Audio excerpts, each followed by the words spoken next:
18 horas. Notícias de Manaus, Amazonas, Brasil e do mundo. Agora na Mix. Legal, 6 horas 3 minutos em Manaus. Boa noite pra você, juntos em 100,7, começando mais uma edição do 18 horas. Eu e ela, Karime Leão. Olá, Carlão, boa noite. Boa. Muito boa noite pra você também, sintonizado aqui em 100,7. A gente já começa, é claro, agradecendo a sua companhia. Estamos juntos a partir de agora até às 7 da noite, aqui no 18 horas. Mix. Olha aí, contando sempre com a sua participação aqui no programa 18 horas até às 7 da noite. Estamos inteiramente à sua disposição. Participe conosco, colabore com 18 horas, 994887592 é o nosso WhatsApp, Karime. Valiosa a sua participação. Boa. A gente quer ouvir a sua opinião, o que você pensa a respeito dos assuntos que a gente aborda aqui no 18 horas. E vale também a sua sugestão de assunto. Sim. Tá valendo também a sua participação para você que nos acompanha ao vivo pelo YouTube. Manda a sua mensagem de texto. Então anote aí, 994887592. Mix. Começando 18 horas de hoje com os destaques do dia. Atenção na saúde. Amazonas já registrou 10 mortes por Covid-19 só nos primeiros meses de 2025. Prefeitura de Manaus lança hoje a campanha Eu Sou Cidadão Solidário. O Brasil bate recorde de empregos formais e registra o menor desemprego da história em 2024. E na política, vamos saber como foi a volta dos vereadores nas sessões após o recesso de carnaval. Legal, 6:04, boa noite para você mais uma vez em 100,7. Vamos juntos com esses e outros assuntos. Você vai conferir os destaques desta segunda-feira, 10 de março de 2025, em mais uma edição do programa 18 horas. Tudo isso para você aqui no melhor Mix do Brasil. 18 horas. Karime. Carlão, e a gente já Oba. começa sabendo como Trânsito. está a situação do trânsito aqui na cidade de Manaus com André Meirelles. Boa noite, André. Por onde andas? Ô, André. Muito boa noite, Karime, Carlão, boa noite a você que nos acompanha aqui ao vivo na 100.7. Vamos lá, Karime, Carlão, a gente fala nesse momento da Humberto Calderaro, que fica bem próximo aqui da Rádio Mix. O trânsito já começa a ficar bastante complicado. A gente também tem a informação da Avenida André Araújo em ambos os sentidos. Temos trânsito com boa fluidez, mas aí já começa a ficar carregado próximo do INCRA, no sentido centro-bairro, que acontece uma forte retenção devido ao trânsito ali da Bola do Coroado, já de quem vem também ali da Efigênio Salles e vai para a Avenida Rodrigo Otávio. O trânsito da André Araújo nesse sentido sentido centro-bairro acaba se encontrando e acaba gerando essa forte retenção.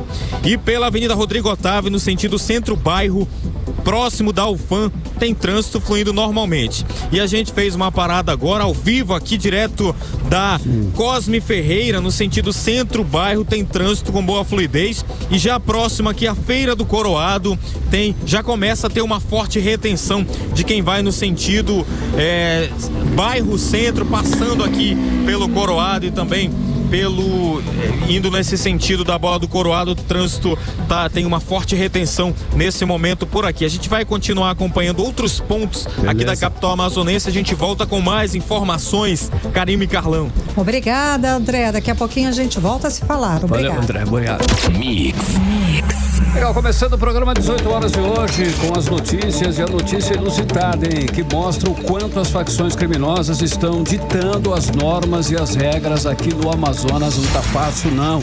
Olha essa, ouvinte, vejam só a situação. A informação de um suposto acordo de paz entre as facções Comando Vermelho e PCC no Amazonas caiu nas redes sociais e já está dando o que falar. Mensagens atribuídas a chefões do crime começaram a circular, Karime, ouvintes, e deixaram muita gente de orelha em pé, de antena ligada. Não tá fácil, Carlão, Karime. É inusitado, é absurdo. A que ponto chegamos e estamos todos rendidos. Real, né, Karime? Estamos rendidos. Não tem outra forma de analisar esse tipo de atitude, de ação. Esse tal pacto, Carlão, teria sido fechado antes do carnaval e, pasmem, com o objetivo para acalmar aí o crime, né? Para melhorar a situação da criminalidade aqui na cidade, ou melhor, no estado inteiro do Amazonas, um pacto valendo para todo o estado do Amazonas durante o carnaval. A ideia seria respeitar territórios e unir forças contra os inimigos comuns. Mas será que isso é real, Carlão? A gente tem, todo mundo está vendo, todo mundo teve acesso a esses vídeos, a essas notas pelas redes sociais. O nosso repórter Kennedson Paes, ele está acompanhando esse assunto e conversa ao vivo com a gente aqui no 18 horas. Boa noite, Kennedson. Então, o que dizem esses prints que estão rodando por aí? Todo mundo já deve ter lido um deles. Eles realmente mostram um comunicado do comando permanente do Comando Vermelho, confirmando essa aliança entre as lideranças do crime. Kennedson, conta mais, explica essa situação que a gente se encontra aqui no estado do Amazonas. Tá acontecendo, né? Pois é, boa noite. Olá, Karime, boa noite, Carlão também, boa noite a todos que acompanham aqui o 18 horas na Mix. Então, Karime, a gente não tá falando de um problema que ele tá focado principalmente aqui no Amazonas. O Amazonas, ele é importante devido ao escoamento de drogas aqui da nossa região. A gente está numa região que ela é ali fundamental para que a droga saia daqui do estado do Amazonas ou também chegue para cá, para o estado do Amazonas. Então, nós estamos ali na rota devido a estarmos ali numa posição logisticamente falando ali bem estratégica para receber drogas da Tríplice Fronteira. Então, basicamente, o Amazonas entra nesse cenário nacional devido à importância logística para o crime organizado. Mas o que essa notícia, ela acabou circulando nas redes sociais e deixando muitas pessoas também assustadas e apavoradas com o que vai acontecer em nosso estado do Amazonas. Esse acordo de paz, ele já tinha sido alinhado desde a época de 2019, Karime e Carlão, também desde 2019 havia ali uma proposta de acordo de paz entre as duas facções, que são as principais facções do Brasil hoje, né? Comando Vermelho, que atua ali do estado do Rio de Janeiro, principalmente teve origem no estado do Rio de Janeiro, e também o primeiro comando da capital, que é uma facção criminosa que se originou lá no estado de São Paulo. Então, basicamente, esse acordo estava sendo desenhado em 2019 e agora em 2025, esse acordo, ele deixou de ser apenas um acordo que estava ali dentro tanto São Paulo e Rio de Janeiro, agora se tornou um acordo nacional. E como é que fica essa situação agora para o nosso estado do Amazonas? Esse acordo de paz, que foi muito divulgado aí pelas redes sociais, ele já começa a colocar algumas regras, algumas coisas que eles dizem que são ali exatamente para que esse acordo ele venha a funcionar, que são ali alguns fatores. Por exemplo, eles citaram aqui que, de acordo com essa alta cúpula das organizações, eles teriam ali essas duas facções, elas iriam ter respeito de espaço, ou seja, se eu domino uma área do tráfico de drogas, posso entrar na área do outro tráfico tranquilamente, desde que existe ali uma autorização olha só como eles descrevem, da autoridade local. É um negócio inacreditável. Muito organizado. Muito organizado. Surreal de você ouvir essas informações sendo repassadas a nível nacional, principalmente para o Amazonas. Outro detalhe também, eles mencionaram que aqueles indivíduos que eles se declaram neutros, ou seja, não sou nem do CV, não sou nem do PCC, eu sou neutro, eu atuo de forma independente. Esses daí também vão ser considerados inimigos das duas facções, ou seja, quem é inimigo de uma facção vai acabar sendo inimigo da outra facção também. Então eles estão nesse acordo mútuo para poder, segundo eles, melhorar, para ter uma melhoria do crime organizado no estado do Amazonas, principalmente, e também no Brasil inteiro.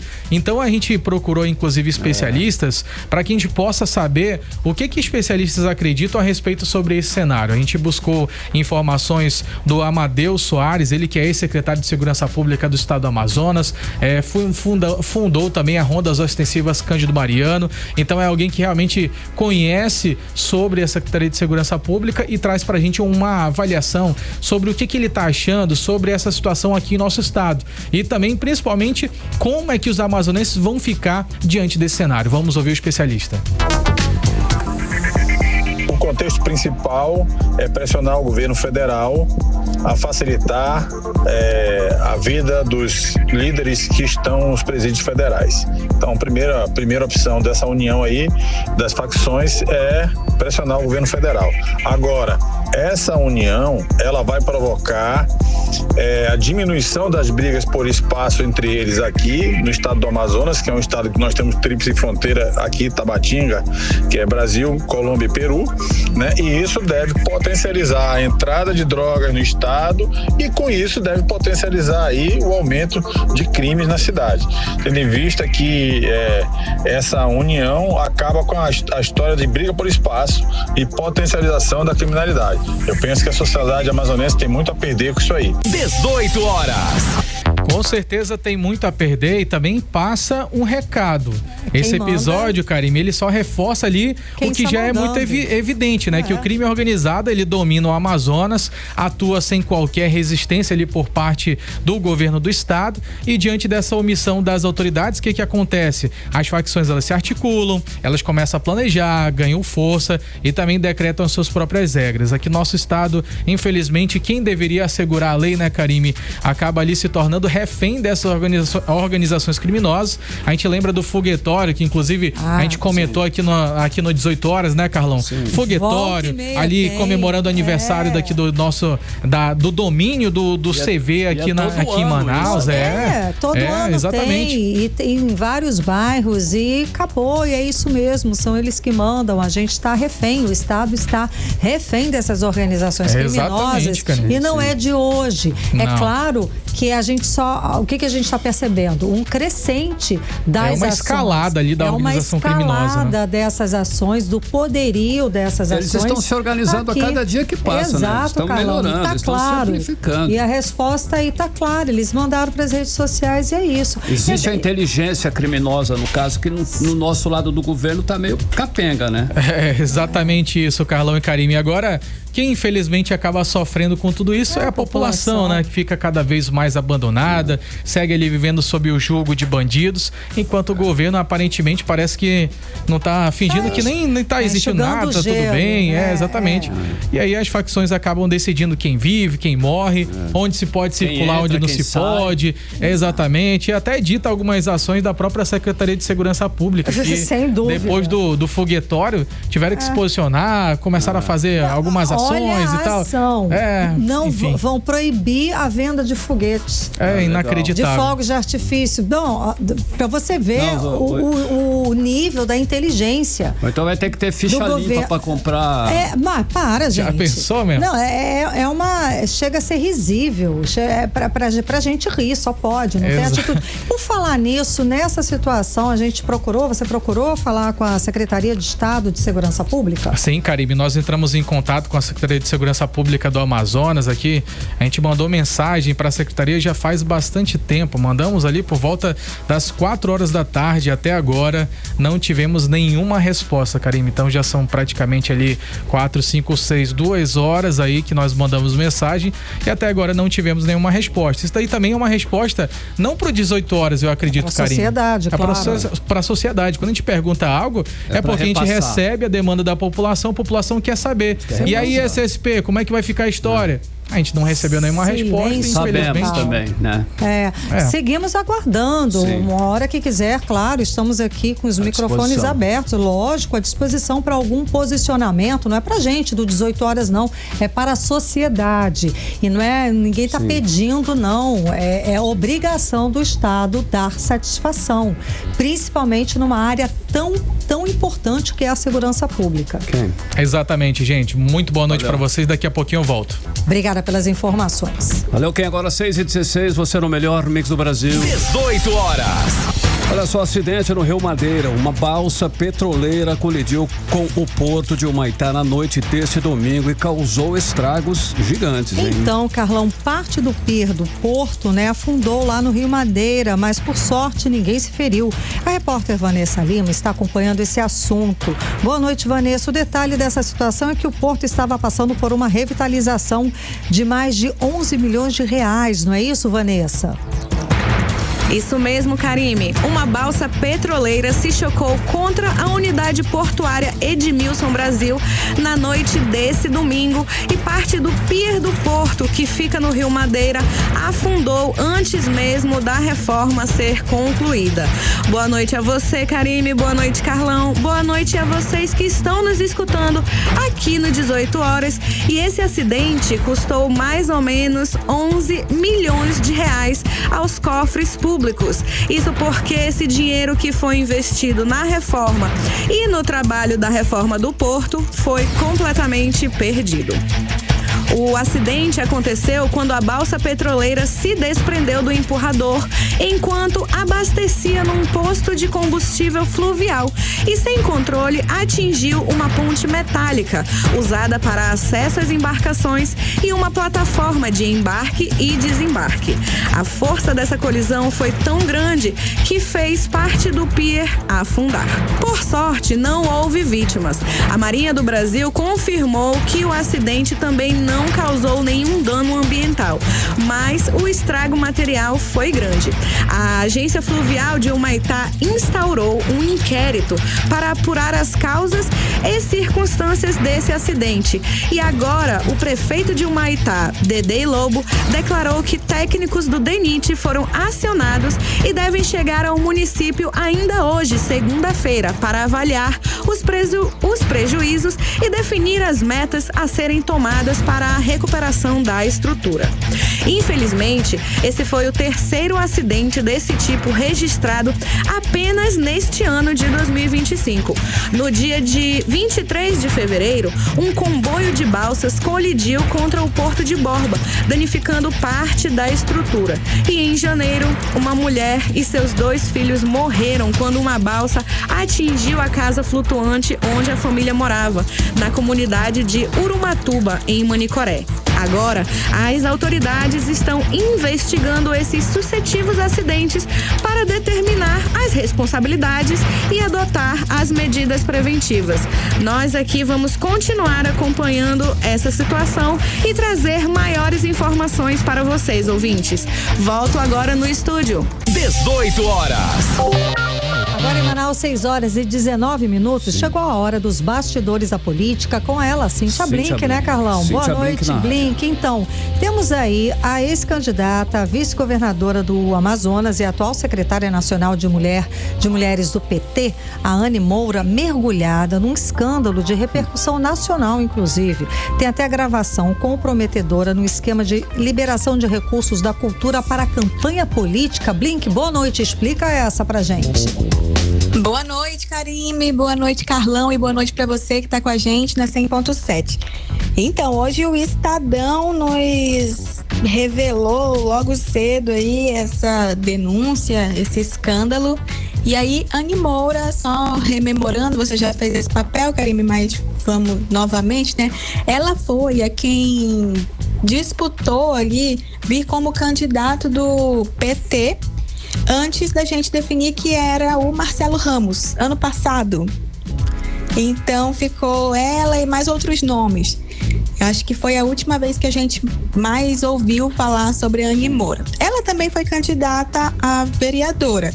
Não conseguiu eleger, né? Ela ficou com menos de 2.500 votos. Aí, por essa reportagem, a gente ficou sabendo que ela teve acesso aí a um pouquinho mais de R$400 mil. Então, não foi tão bem utilizado durante a campanha, porque ela conseguiu um número de votos pequeno. Sobre essa história, vamos lá. Existe um comitê cultural, o Programa Nacional de Comitê de Cultura. Ele nasce em setembro de 2023 e, de acordo com a notícia do Estadão, ele nasce justamente para ajudar os candidatos que viriam ser candidatos, né? A gente está falando da eleição de 24, então candidatos a vereador, candidatos a prefeito, tudo mais.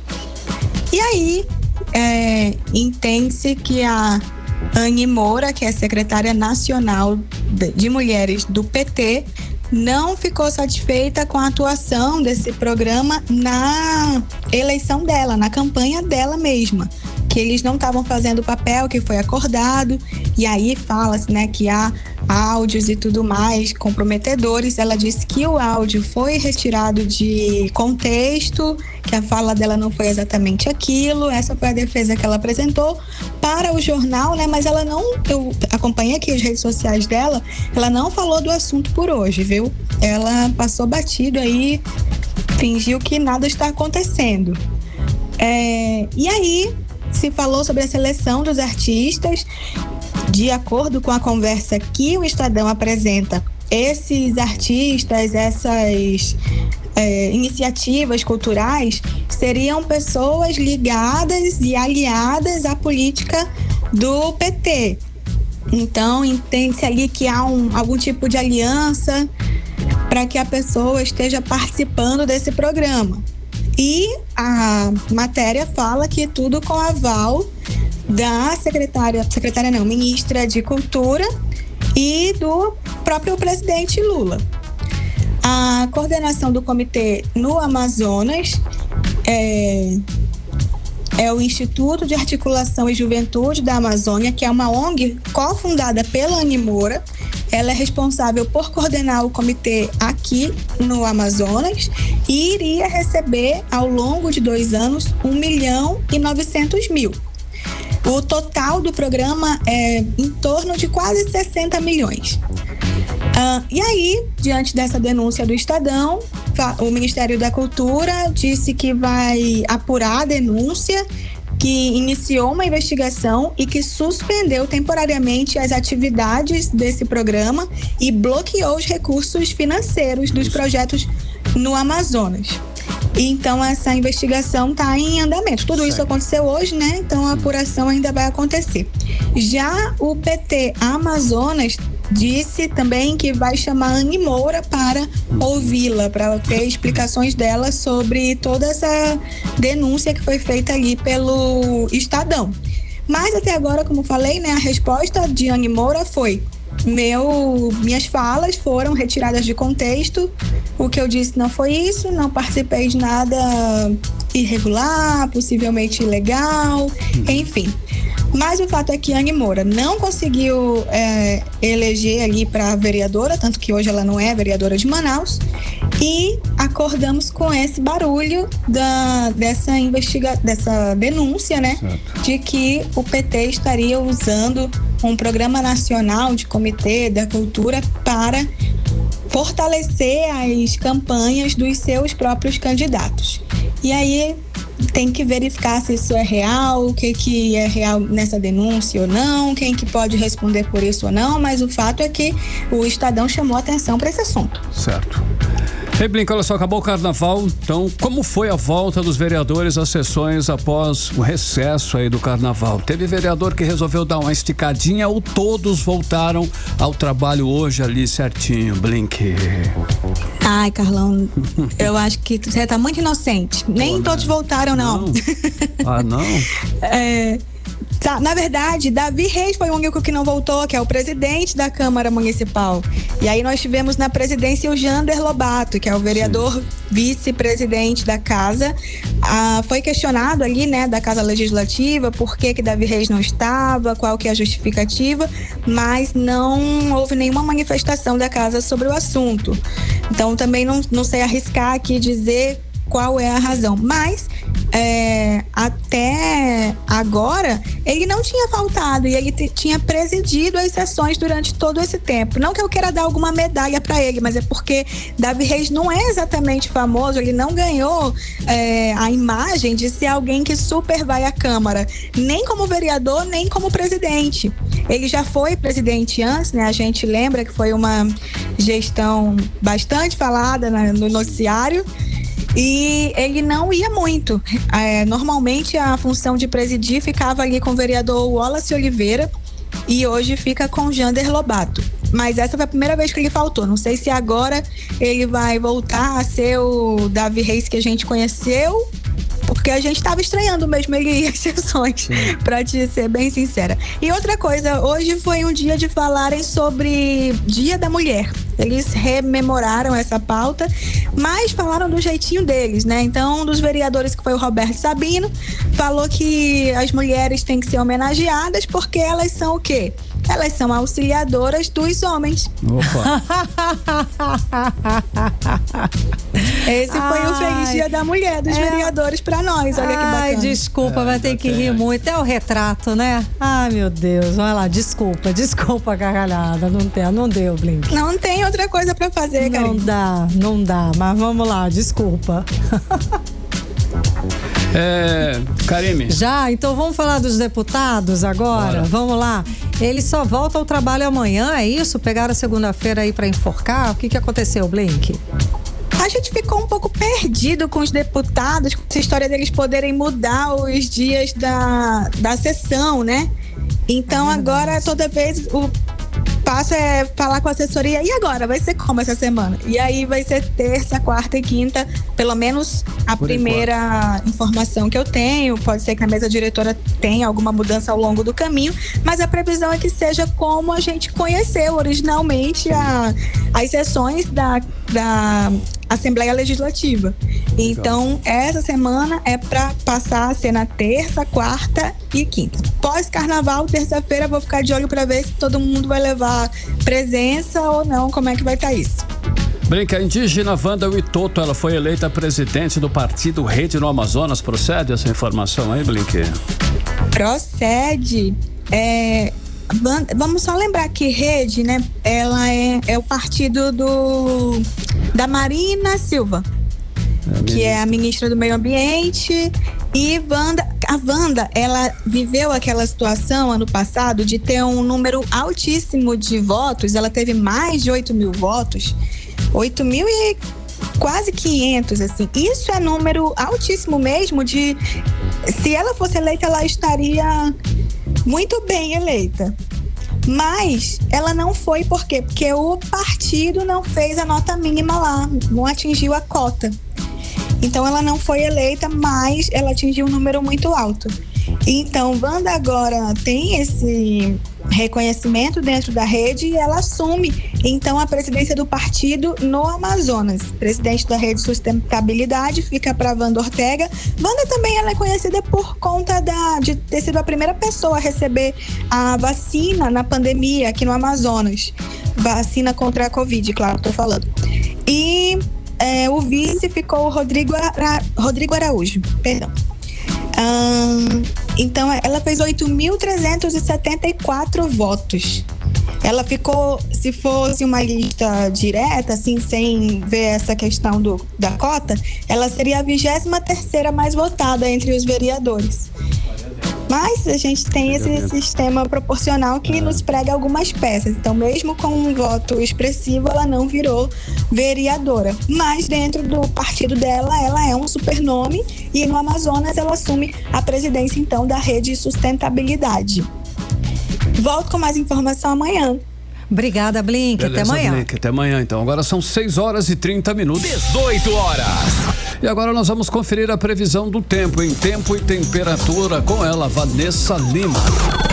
Previsão do tempo. Segunda-feira com céu ensolarado na capital amazonense. Tivemos um dia com altas temperaturas e para a noite a previsão é de pancadas leves de chuva rápida. E para amanhã, 11 de março, terça-feira, a previsão, segundo o site Clima Tempo, será de clima chuvoso de manhã, com aberturas de sol à tarde e pancadas de chuva que vão até a noite. A temperatura nesta terça vai variar entre mínima de 24 e máxima de 29 graus. A umidade relativa do ar deve ficar em torno de 73 a 95%, sem previsão de ventos fortes. Você está ouvindo 18 horas. Olha, o nosso Rio Negro subiu mais 9 centímetros de ontem para hoje, elevando o nível das águas no Porto de Manaus para 24 metros e 82 centímetros acima do nível do mar. E desde que começou o processo de cheio, o Rio Negro já subiu 12 metros e 71 centímetros, 6h31. 18 horas. Olha só, o Amazonas registrou 10 mortes por Covid-19 nas primeiras semanas de 2025. Isso mesmo, isso que você ouviu. No período de 1º de janeiro a 8 de março, 10 mortes foram confirmadas por Covid-19, segundo o boletim da Fundação de Vigilância em Saúde do Amazonas, Karine. Carlão, ainda segundo o boletim, nesse período, apesar da queda de 60% no número de mortes por vírus respiratórios no estado, em comparação com o mesmo período de 2024, os dados ainda preocupam.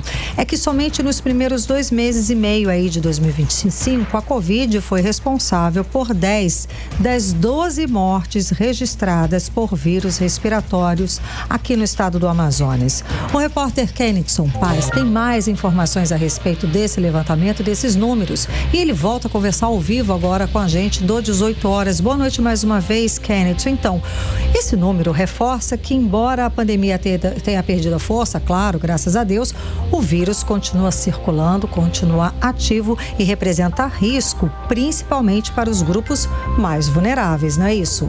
Exatamente, Karime. Muito boa noite novamente para você, para o Carlão, para todos que acompanham aqui o 18 horas da Mix. Então, de fato, existem alguns grupos que eles acabam sendo mais vulneráveis. E quais são eles?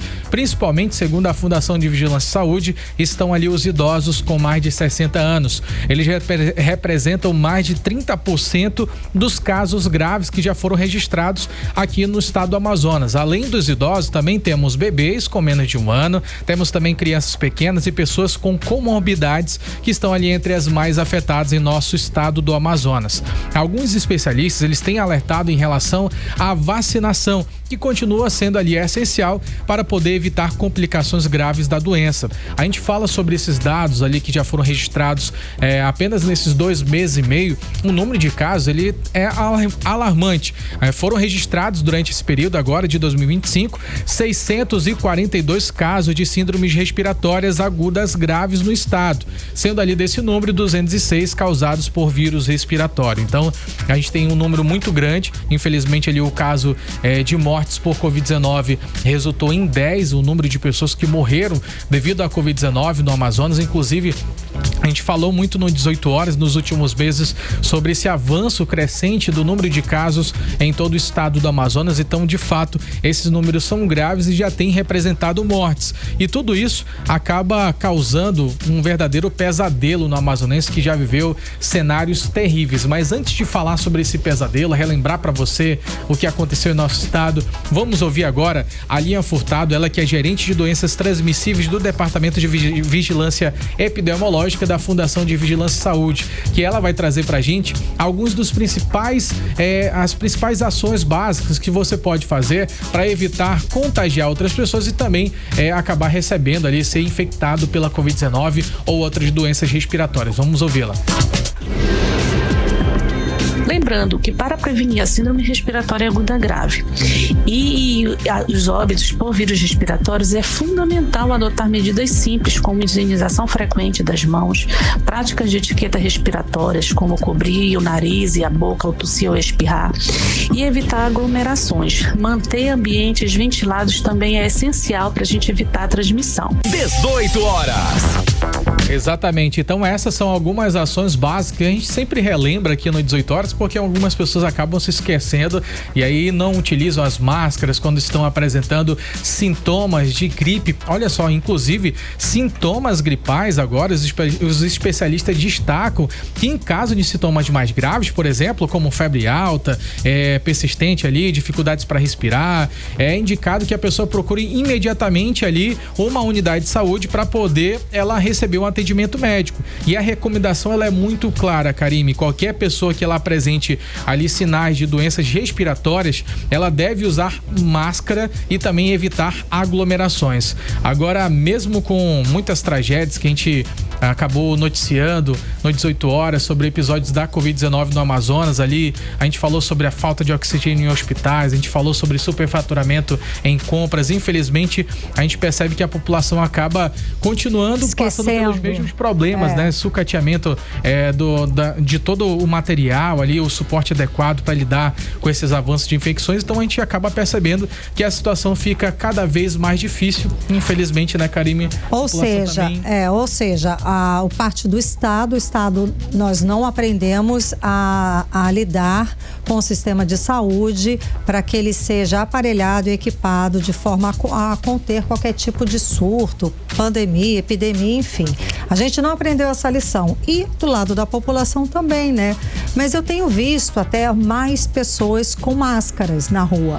Eu não sei se você notou isso, mas principalmente pessoas idosas, acredito eu que elas estejam se preservando, com medo de pegar a gripe de outras pessoas, não é? Com certeza, e é preciso manter ali a atenção em relação a esse público, como eu já mencionei, idosos a partir de 60 anos, acima de 60 anos, crianças menos de 1 ano, adolescentes ali, então é muito importante que você que sai para as festas, sai para essas áreas muito de aglomerações, você evite, né, contagiar, usa uma máscarazinha se você sentir que tá meio gripado. A recomendação é essa, né, Karine? Sem dúvida. Muito obrigada pelas informações, Kennedson Paz. Valeu, Ken, 6h37, você no melhor mix do Brasil. 18 horas. Olha aí, nada de greve nos ônibus em Manaus. A Justiça do Trabalho proibiu a paralisação dos motoristas e cobradores que estava marcada para esta terça-feira, dia 11, contra a operação sem cobradores, Karine. Exato, Carlão, e tem mais, tá? Se o sindicato descumprir, a multa é pesada, tá? 50 mil por hora de paralisação. A decisão veio do desembargador Laírton José Veloso, que atendeu ao pedido das empresas de transporte, alegando que ainda há negociação em andamento no Ministério Público do Trabalho. O repórter André Meirelles tem mais detalhes pra gente. André, boa noite. O sindicato vai cumprir a determinação da Justiça, André? Concordou sim, Karine e Carlão, boa noite para vocês, boa noite a você ouvinte que nos acompanha aqui na 100.7. O presidente do Sindicato dos Trabalhadores em Transporte Rodoviário e Urbano Coletivo de Manaus e do Amazonas disse que vai cumprir a decisão do Tribunal Regional do Trabalho da 11ª Região, que é o TRT-11, que determinou no último sábado agora a suspensão da greve dos trabalhadores de ônibus aqui de Manaus, que estava prevista para acontecer amanhã, terça-feira. Essa decisão, que foi assinada pelo desembargador plantonista Laírton José Veloso, considerou a paralisação ilegal e abusiva, além de estipular multa de R$50 mil por hora em caso de descumprimento. Essa suspensão da greve foi baseada no fato de que essas negociações entre as empresas e o sindicato ainda estão em andamento com a mediação do Ministério Público do Trabalho. O desembargador também destacou que já há uma nova sessão de mediação agendada para o dia 24 de março, a partir das 14h, ali na sede do Ministério do Trabalho, reforçando que ainda há espaço para diálogo entre as partes antes da realização de uma greve. Mas ainda assim, Givancir Oliveira, que é o presidente do sindicato, disse que não concorda com essa decisão. O Sindicato dos Trabalhadores alega que essa decisão desrespeita um acordo trabalhista e uma lei municipal que garante a presença desses profissionais nos veículos. Discordamos da decisão do nobre desembargador, né? No entanto, iremos cumprir, mas iremos também recorrer à decisão, porque é um direito líquido e certo dos trabalhadores se manifestarem e fazerem greve, né? Então a gente vai recorrer à decisão, a luta continua, até porque as empresas querem dizimar os cobradores e a direção do sindicato vai reagir, não vai se curvar e é só questão de tempo para essa greve acontecer. Então, com essa compreensão aí dos trabalhadores e deixando claro para a justiça que a gente vai cumprir, embora não concordando, iremos cumprir e tomar todas as medidas cabíveis para suspender essa liminar que, do nosso ponto de vista, foi arbitrária. 18 horas. A gente acompanhou a fala do presidente dos sindicatos dos rodoviários aqui de Manaus, do Amazonas, Givancir Oliveira, falando aí desse movimento grevista que estava previsto para acontecer amanhã, terça-feira, só que uma decisão da justiça aí está impedindo que essa greve aconteça, né? E tudo isso começou depois de uma assembleia realizada no último sábado, que foi movimentada pela decisão de uma das empresas de ônibus de operar sem cobradores. O Sindicato das Empresas de Transporte de Passageiros aqui do estado do Amazonas, o Sinetran, se pronunciou sobre essa decisão do TRT-11, destacou que mantém o compromisso com as negociações para evitar prejuízos à população. Enquanto isso, a decisão da Justiça garante a circulação dos ônibus na capital, mas o impasse entre os trabalhadores e as empresas ainda não foi resolvido. Karime, Carlão. 18 horas. Agora 6 horas e 41 minutos. Um caso misterioso na praia da Ponta Negra. Um hóspede do Tropical Hotel morreu ao cair da sacada de uma suíte na madrugada desta segunda-feira. A vítima foi identificada como White Anthony Michael, um norte-americano que estava hospedado sozinho no 11º andar desde o dia 6 de março, Karime. Carlão, agora a Polícia Civil investiga as circunstâncias dessa morte que aconteceu no Executive Tropical Hotel, naquele anexo. A polícia já solicitou, inclusive, as imagens das câmeras de segurança no hotel para entender se o hóspede recebeu alguma visita antes desse acidente. Ainda não há confirmação se foi uma queda acidental ou algo mais grave. As autoridades seguem investigando e a expectativa é que novas informações sejam divulgadas nos próximos dias. Mix. Olha só, a saúde mental dos trabalhadores amazonenses está em alerta. Em 2024, mais de 2,6 mil afastamentos no estado foram causados por transtornos mentais, segundo dados do Ministério da Previdência Social. Carlão, e sabe qual é o principal motivo? Qual? Ansiedade. Ela lidera a lista das doenças que mais afastaram os trabalhadores por incapacidade temporária. Logo depois aparece a depressão, vícios e transtornos bipolares. Um cenário preocupante que mostra o peso do estresse e da pressão no ambiente de trabalho. E olha, Karime Leão e ouvintes, esse número pode ser ainda maior porque o burnout, a famosa síndrome do esgotamento profissional, nem entrou nessa lista, ok? No ano passado foram 4 mil afastamentos por burnout em todo o Brasil, mas especialistas explicam que muitos casos ficam sem o diagnóstico, Karime. Ou seja, Carlão, tem muita gente sofrendo calada, sem acesso ao tratamento adequado. O repórter Kennedson Paz volta a conversar com a gente ao vivo aqui no 18 horas. Ele tem mais informações a respeito desse levantamento.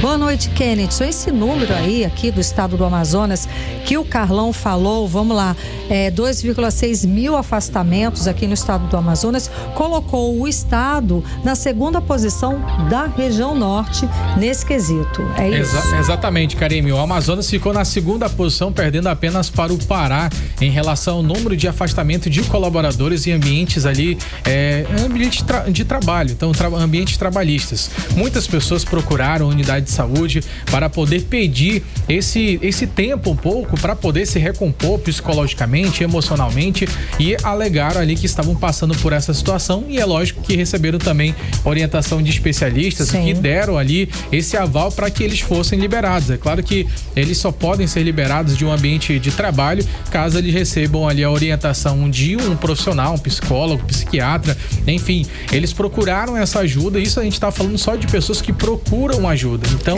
por isso que o número pode ser muito maior. Tem muitas pessoas que ainda não falam nada sobre isso, também sentem até um pouco ali de timidez para falar sobre problemas emocionais, principalmente homens, Karime. Homens geralmente costumam a se limitar mais, exatamente. São mais calados, mas calado, agora também tem, além disso tudo que vocês estão falando, sofrer calado, de não conversar muito, tem a questão também de precisar do trabalho. Exatamente, muitas pessoas acabam. A pessoa precisa muito daquele homem, trabalho. Ela vai arrastando, mas vai. Exato. Principalmente homem. Muitos homens acabam trabalhando ali em condições, tô com febre, vou trabalhar do mesmo jeito, tem que trabalhar porque é assim que ganha dinheiro, engole minha família o choro precisa. Que eu preciso pagar minhas contas, minha família precisa e vai disso. trabalhar, né? Tanto homem quanto mulher, né? Quem precisa muito de trabalho, engole o choro e vai, o que é prejudicial, você arrasta aí alguns anos, mas lá na frente esse problema vai estourar de alguma forma. Não aparece nos registros, né? Sim. Com certeza. E essa situação do estado de burnout, ela está completamente ligada a esse ambiente trabalhista, ou seja, está ligado ao trabalho. Isso pode ser em relação ao excesso de trabalho, isso pode ser em relação também à dificuldade para se recolocar no mercado de trabalho. Sim. Aqui a gente está falando só de quem é trabalhador e que precisou sair por uma situação dessas. Certo. Mas quem está em casa e que não consegue mais conseguir uma vaga de emprego devido à idade, fatores fisiológicos, enfim, são vários fatores, também passam por esse mesmo problema. Então, esses números, de fato, eles são alarmantes em relação a esses ambientes de trabalho. Inclusive, a gente buscou um especialista que ele fala pra gente sobre essas ações que deverão ser realizadas, não só aqui no Amazonas, mas também em todo o Brasil, que é para poder avaliar esses ambientes de trabalho, se estão de forma correta, se estão ali oferecendo algum tipo de risco aos trabalhadores. A gente vai ouvir agora o especialista Red Finger, ele que é psicólogo organizacional e traz pra gente mais detalhes sobre esse trabalho que deve ser feito pelas instituições. Vamos ouvi-lo. O Brasil apresenta índices preocupantes no quesito saúde mental. Para você ter ideia, o Brasil ele é o segundo lugar em país que apresenta maior casos de burnout, somente atrás do Japão. E a partir de agora, de 25 de maio, as empresas vão ter que atender a NR1, né, a atualização da NR1. E o que vem a ser isso? A NR1 é uma norma regulamentadora, né, que para visualizar os riscos em relação ao trabalho. E a partir de agora, de maio de 2025, nós temos então a avaliação psicossocial. O que vai ser a avaliação psicossocial? As empresas elas vão ter que avaliar os colaboradores se eles apresentam riscos de adoecimento psíquico ou até mesmo se o ambiente é um ambiente que proporciona, que contribui para o adoecimento, para o aumento de burnout, aumento de casos de depressão e ansiedade. A gente tem que lembrar que hoje em dia, pós-pandemia, né, saúde mental ela se torna dentro das organizações e dentro das empresas um viés estratégico para que as empresas consigam aumentar o nível de produtividade. 18 horas. Quem acabou de falar com a gente foi o psicólogo organizacional Fred Figner. Ele traz pra gente detalhes sobre essas ações que devem ser realizadas pelas instituições públicas, empresas, que têm buscado ali implementar esses programas de bem-estar, apoio psicológico também para os colaboradores, tudo isso para visar ali reduzir os impactos de transtornos mentais nesse ambiente de trabalho. E a gente sabe que esse trabalho deve ser realizado de forma contínua para que as pessoas possam até desestressar. Tem até empresas, Karime, que existem aqueles locais para desestressar, que a pessoa tá muito estressada. Canto do descanso. E Exatamente. o trabalho rende mais com isso. Sim, sem com dúvida. certeza. Já foi feito pesquisa, inclusive, que quando a pessoa ela tá com a mente mais relaxada, ela consegue desenvolver muito mais. A produção, você consegue produzir melhor se você tá de boa, se você tá bem, claro, isso é sem dúvida. Deveria ser realmente uma área em que as empresas deveriam investir muito, porque é na saúde mental dos trabalhadores. Exatamente. Às vezes as pessoas estão mais tempo fora de casa, são mais de 10 horas fora de casa, e de fato é necessário pelo menos um pouquinho ali de um momento de descontração para dar uma aliviada, né, Karime? Sem dúvida. Obrigada pelas informações, Kennedy Paz. Valeu, Ken. Mix. Karime, 6h49, vamos falar de trânsito? Vamos saber como está o trânsito na volta para casa aqui de Manaus com André Meirelles. André. Trânsito. Boa noite mais uma vez a todos que estão nos acompanhando nesse momento. Vamos falar aqui da Rua Pará. Nesse momento tá sem retenção, hein, Karime Carlão? Trânsito tranquilo por aqui. Dá para trafegar quem nesse momento vai passar pela Rua Pará. Na Avenida Constantino Nery, aqui no sentido centro-bairro, bem próximo já a partir daqui da Unimed. Trânsito tá complicado por aqui, hein, Karime Carlão? Trânsito carregado e com muita lentidão nesse momento, 18 horas e 50 minutos ao vivo que a gente traz essa informação. Quem aí pretende passar pela Avenida Constantino Nery no sentido centro-bairro vai pegar esse trânsito pesado, trânsito carregado nesse exato momento. E já no sentido contrário, né, no sentido de quem está indo o bairro centro, vai encontrar um trânsito livre, trânsito com excelente fluidez. Vamos falar agora da Avenida Djalma Batista, aquele esquema. Quem vem no sentido bairro centro vai encontrar o trânsito livre. Já no sentido centro-bairro, aquele horário de pico nesse momento, né? O trânsito tá carregado, principalmente aqui nas proximidades do Shopping Milênio, Karime Carlão. Obrigada pelas informações, André Meirelles. Valeu, André. 6h50, você no melhor Mix do Brasil. 18 horas. Olha só, a Prefeitura de Manaus lançou hoje a campanha Eu Sou o Cidadão Solidário. A iniciativa busca mobilizar os contribuintes a destinarem parte do imposto de renda para projetos sociais em Manaus, contando com o apoio de parceiros estratégicos. Karine. Exatamente, Carlão. E o repórter André Meirelles esteve mais cedo no lançamento desta campanha e traz pra gente as informações. Vamos ouvir. Durante o lançamento da campanha Eu Sou Cidadão Solidário na sede da Prefeitura, foi detalhado os mecanismos da estratégia de doação e benefício de projetos sociais e instituições de crianças, adolescentes e idosos de baixa renda. O prefeito de Manaus, Davi Almeida, destacou metas para ajudar mais instituições sociais da cidade. A nossa meta é alcançar, dobrar o número de contribuintes e o número de doações para que a gente possa melhor servir e atender as populações da área da criança, da infância, dos adolescentes e também a questão do idoso. Esse ano são 5 instituições que estão sendo contempladas, que foram contempladas com os recursos que entraram no nosso fundo do ano passado. O secretário da Secretaria Municipal de Finanças e Tecnologia da Informação, Clécio Freire, disse que a ação busca engajar a sociedade e o poder público na promoção de um modelo de doação mais acessível e eficiente, ampliando os benefícios para os projetos sociais que atendem às camadas mais vulneráveis da população. Esse é um programa que ele está sendo fortalecido. Ele já foi implementado há vários anos, só que ele vinha de uma forma muito incipiente, muito precária. Então, desde o ano passado, a CEMEF, junto com a Fundação Dr. Thomas e com a Semasc, resolveram abraçar isso de uma forma muito mais substancial. A Prefeitura já tem tutoriais, estaremos entregando também folders informativos de como proceder, e isso junto à declaração de imposto de renda. Lá na declaração de imposto de renda já tem o campo para que você possa informar 3% tanto para o fundo da criança como 3% para o fundo do idoso. E dessa forma, através do tutorial e dos folders, vai ficar muito mais fácil e acessível para que todos possam contribuir para a cidade de Manaus. Na ocasião, o titular da Secretaria Municipal da Mulher, Assistência Social e Cidadania, Saulo Viana, informou sobre o que possibilita os mecanismos para a doação. É uma lei federal que possibilita que possa ser feita a doação do imposto de renda, tanto que você tem a pagar como que você tem a restituir. Isso traz um benefício muito grande para a sociedade como um todo. E aí é claro que a gente está massificando a divulgação para que a gente possa fazer com que os manauaras que tenham essa condição de imposto de renda, tanto para pagar como para restituir, que possa fazer essa doação. Você não paga absolutamente nada, você já vai entregar isso, quem paga, para o Fisco Nacional, e é muito melhor que você faça a doação porque você deixa aqui na sua cidade. O secretário da Fundação Dr. Thomas, Eduardo Lucas, pontuou que a iniciativa reforça os impactos positivos dessa contribuição na melhoria da qualidade de vida da população.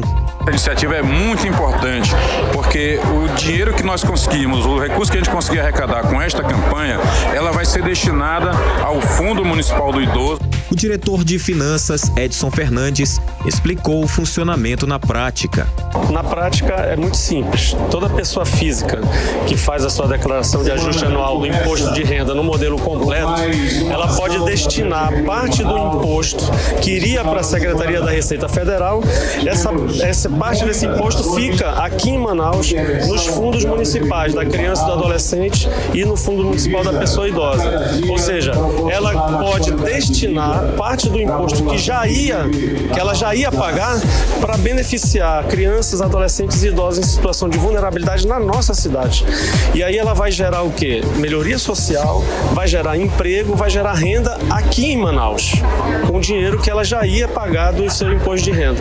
A presidente do Conselho Municipal da Criança e do Adolescente, Elisângela Guimarães, destacou o procedimento dos futuros editais.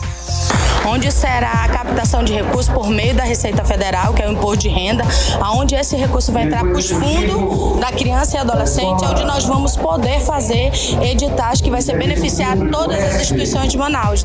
A assistente social Conceição Dias destacou a contribuição do imposto para a instituição. Através das políticas públicas direcionadas aos direitos das pessoas idosas. Por isso, abraçamos essa causa. Por favor, contribua. André Meirelles para o 18 horas. Você está ouvindo 18 horas. Economia. Muito bem, conferindo os indicadores econômicos de hoje, o dólar fechou em alta de 1,06%, cotado aos R$ 5,85. O euro fechou em alta de 0,96% aos R$ 6,34. E o Bitcoin fechou em queda de 1,71% ao R$ 467.151 agora. E o Bovespa fechou negativo, com menos 0,41% aos 124.519 pontos. E a venda de veículos novos no país teve crescimento de 12% no mês de fevereiro desse ano, em comparação com fevereiro do ano passado. No total, 185 mil unidades foram vendidas. Os dados foram divulgados hoje da FenaBrave, a associação que representa o setor. 18 horas.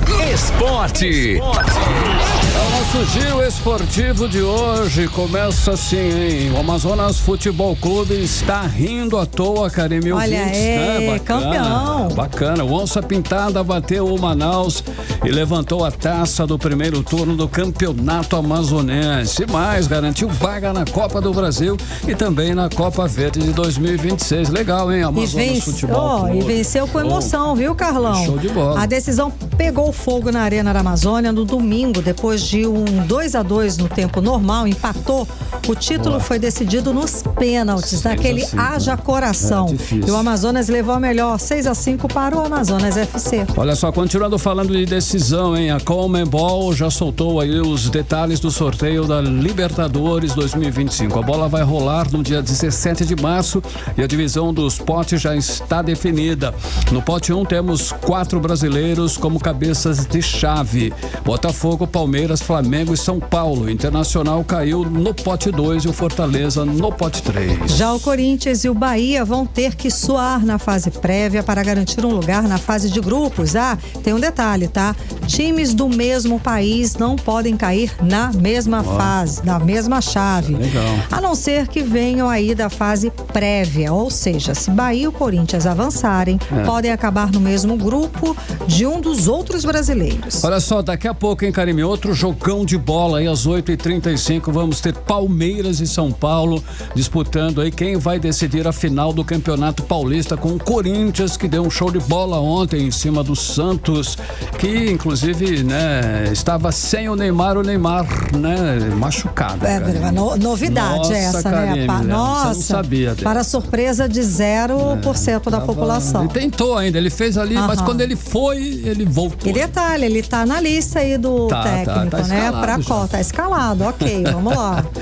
É isso aí, Karime. Bom, e o Bruno Henrique será desfalque do Flamengo no primeiro jogo da final do Carioca. O atacante teve lesão muscular na posterior da coxa direita, confirmada em exames realizados no último domingo.